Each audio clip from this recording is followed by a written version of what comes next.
રાજકોટ ખાતેના ગેમ ઝોનમાં ગયેલ ઉપલેટાના શહેરના 22 વર્ષીય સ્મિત વાળાના પરિવારને અંતે તેમનો દીકરો મળતા રાજકોટ ખાતે તેમની અંતિમ વિધિ કરવામાં આવી હતી. રાજકોટ ગેમ ઝોનમાં લાગેલી આગના કારણે અનેક લોકોના પરિવારના સભ્યો લાપતા હોવાથી હજી પણ માહિતીઓ સામે આવેલી છે. ત્યારે આગની આ ઘટનામાં રાજકોટ જિલ્લાના ઉપલેટા શહેરના 22 વર્ષીય સ્મિત વાળા નામનો વ્યક્તિ આ ગેમ ઝોનમાં ગયા બાદ ગાયબ થયો હોવાની માહિતી સામે આવી હતી.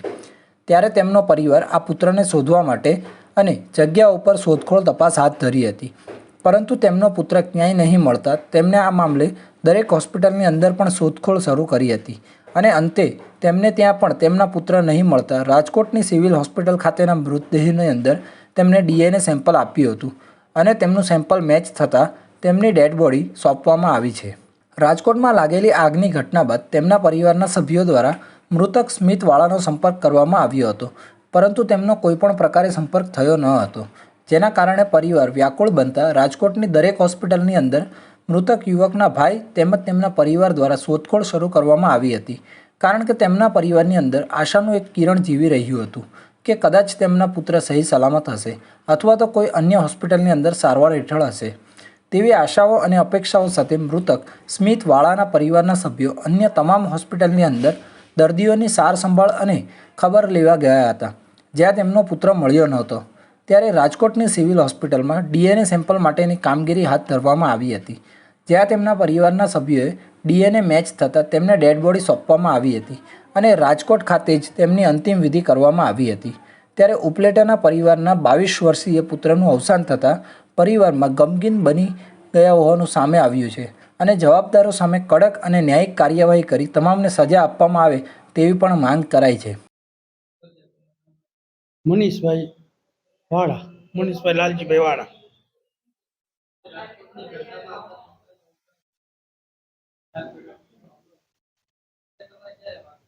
છેલ્લે અમારે શનિવારે 5:30 વાત થઈ હતી, 5:15 વાત થઈ.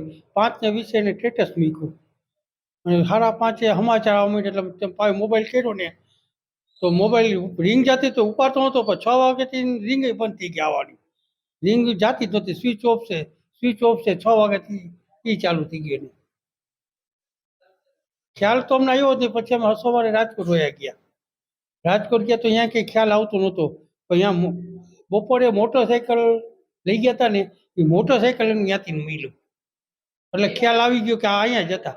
રવિવાર બપોરે મોટરસાઇકલ ત્યાં મૂક્યું. અમને સવારે 8 વાગે કીધું તો 11 વાગે મુદ્દે આપ્યો અમને. અહીંયા જ અગ્નિ સંસ્કાર અમારે અહીં લેવો તો ના પાડી લોકો, ત્યાં નહીં, અહીં અગ્નિ સંસ્કાર કરી થઈ જાય.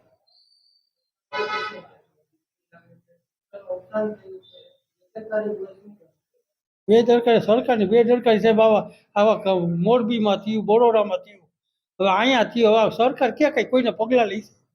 કઈ પગલાં લઈ છે? અમારી માગણી આ બધા હોય ને એક ફેરે આકરામાં આકરી સજા આપો. મારું નામ સચિન મનીષભાઈ વાળા છે. હું રાજકોટમાં જ હતો. મારો નાનો ભાઈ છે જે TRP ઝોન છે તેની અંદર રમવા ગયેલો અને એની સાથે મારા માસીનો છોકરો બી રમવા ગયેલો હતો. એમની જાણ એને મને કરેલી હતી. જ્યારે મને ખબર પડી કે ત્યાં આગ લાગેલી છે તો હું ડાયરેક્ટ ત્યાં જઈને ઘટના સ્થળે દોડેલો હતો. ઘટના સ્થળે ગયો ત્યારે મેં જોયું કે અહીંયા ભીષણ આગ લાગેલી છે અને આગ એટલી હતી કે ત્યારે કંઈ સૂઝ નહોતી પડતી અમને. છતાંય અમે ત્યાં ફાયર બ્રિગેડ જેટલી સ્થળે પહોંચેલા હતા ત્યાં બધાને જઈને હું પૂછતો હતો કે કઈને રેસ્ક્યુ કર્યા છે, કોઈને રેસ્ક્યુ કર્યા છે. કોઈ જવાબ ત્યાં આપેલા નહોતા અને જે લોકોને બહાર કાઢવામાં આવેલા હતા એમાંથી બી કોઈ લોકો જવાબ આપતા નહોતા. બધાને એટલું જ કહેવામાં આવતું કે ભાઈ સિવિલ હોસ્પિટલમાં તમે જઈને તપાસ કરો, અહીંયા કંઈ છે નહીં. અમુક લોકોને અમે સિવિલ હોસ્પિટલ મોકલેલા છતાંય અમે ત્યાં જઈને જોયેલા કે કોઈ આપણું મળી જાય તો આપણા માટે એક સારું થઈ જાય.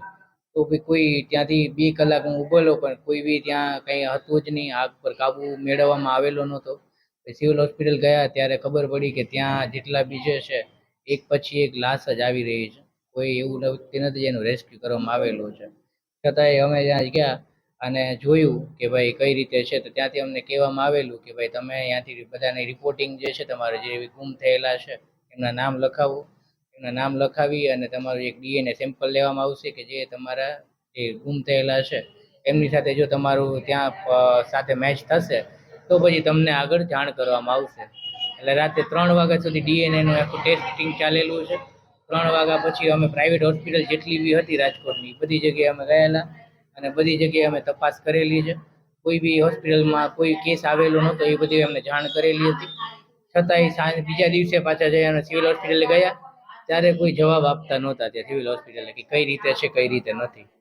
અમે ત્યાં ગયા, ત્યાં રાહ જોઈ, બધાને પૂછ્યું કે આમાં કાંઈ છે કાંઈ નથી, કોઈને કંઈ ન્યૂઝ મળેલી છે અને આખરે એમને એવું કીધું છે કે ડીએનએ ટેસ્ટ છે એ તમને સાંજ સુધીમાં મળી જશે. સાંજ સુધીમાં કંઈ જવાબ ન આવેલો.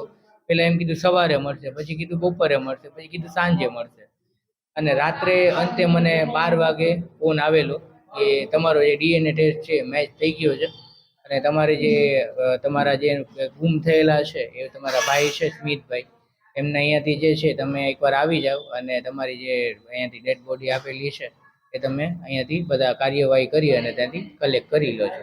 બસ તો આટલી આખી વિગતવાર અમારી સાથે થઈ છે. બાર નામ રસીલાબેન.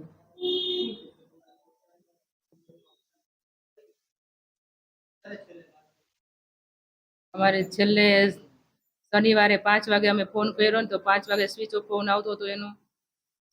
પછી ચેટ અમને રવિવારે ખબર પડી અમને. ત્યાં સુધી અમને કોઈ પોતો જ નહોતો એનો કોઈ અમને. બસ અમે અમારા છોકરાનું કાંઈ અમે જોયું જ નથી. અમે સિવિલે ગયા તો અમને કંઈ મોટું કંઈ બતાવ્યું જ નથી. અમને ખાલી પેક કરીને જ દીધું છે કે આ બસ તમારી બોડી આવી ગઈ છે, લઈ જાઓ એમ. જે કાંઈ થયું એ આ સરકારને આવું ધ્યાન રાખવું જોઈએ. આટલી બધી હદ સુધી આટલી બેદરકારી ન રાખવી જોઈએ સરકાર લોકોને એમ. આટલા માસૂમ છોકરા જે વહી ગયા છે ને એ ન થવું જોઈએ એમ. બસ કાંઈ નહીં, ને સજા દ્યો સરકારે એને આખરી સજા દ્યો. જે અમારું તો હતું એ તો વહી ગયું, અમને તો કઈ લાભ નથી થવાનો કોઈ જે કઈ થાય એમાં. જે પાછળનું જે છે ને એ વ્યક્તિને ન્યાય મળે એમ. રિપોર્ટર સરફરાઝ કોડી, તન્ના સમાચાર.